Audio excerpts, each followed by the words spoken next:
Welcome to my channel. मु आज चटापट chicken मसला करी से मु चिकेन नहीं जाइछि। तापरे मु से अदा रसुण को छेचिकी दे देछि। गोटे चम्मच हळदी पाउडर, गोटे चम्मच लंका पाउडर को दे देछि।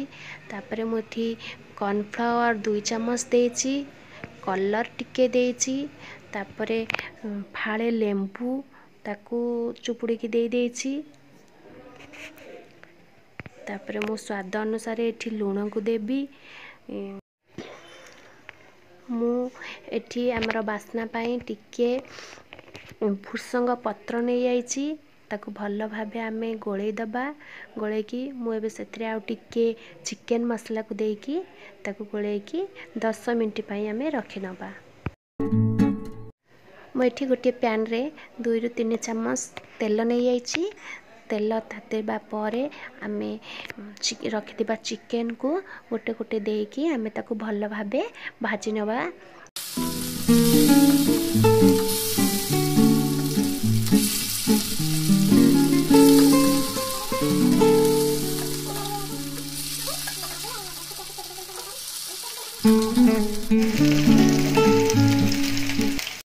मुझे सब चिकेन को गोटे गोटे करी ओलटाई दबा। देखंतु मोर एबे चिकेन गुड़िक गोल्डन कलर हो गलानी। एबे मु सब जाक एपट सपट करी ताकू आमे भाजी नबा।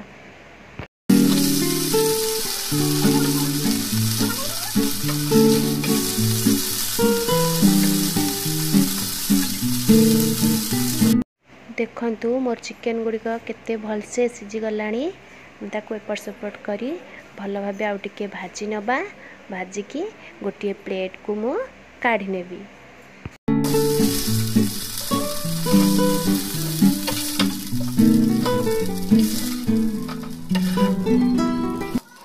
से पैन रे मु आउ 2 चम्मच तेल नहीं जाइछि।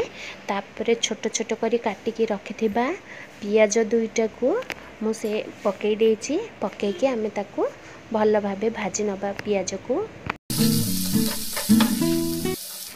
एबे मोर पियाज हो गलानी। एबे मु 2टा टमाटो को काटिकी रखिछि छोट छोट खंड करिकी ताकू मु एबे पकेकी सेथिरे भाजी नबा।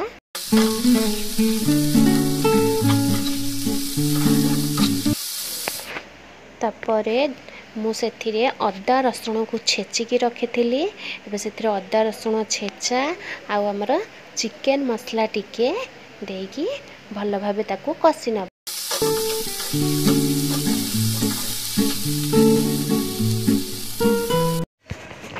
एबे सेथिरे स्वाद अनुसार आमे लूण को दे दबा।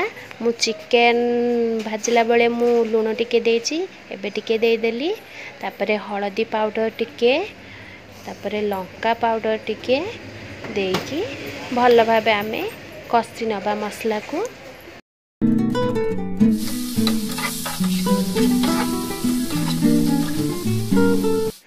मु एबे सेथिरे टिके मीट मसला को दे देबी। तापरे टिके चिकेन मसला मध्य देकी मसला को भल भाबे कसी नेबा। तापरे मसला टिके कसी हे गला परे सेथिरे आमे कस्तूरी मेथी पत्र को देकी आमे मसला को भल भाबे कसीबा।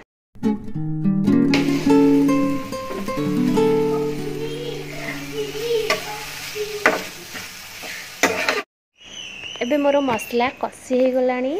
मु एबे भाजी की रखिथिबा चिकेन सबो सेथिरे देकी भल भाबे ताकू गोळै नबा।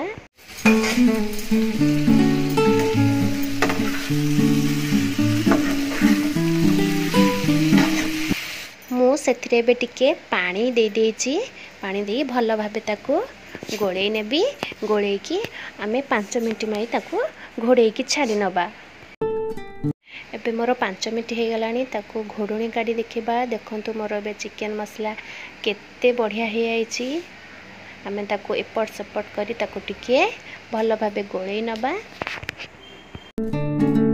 बे चटापट चिकेन मसला हो गलानी। मु एबे मीट मसला टिके देकी गैस को बंद करि नेबी।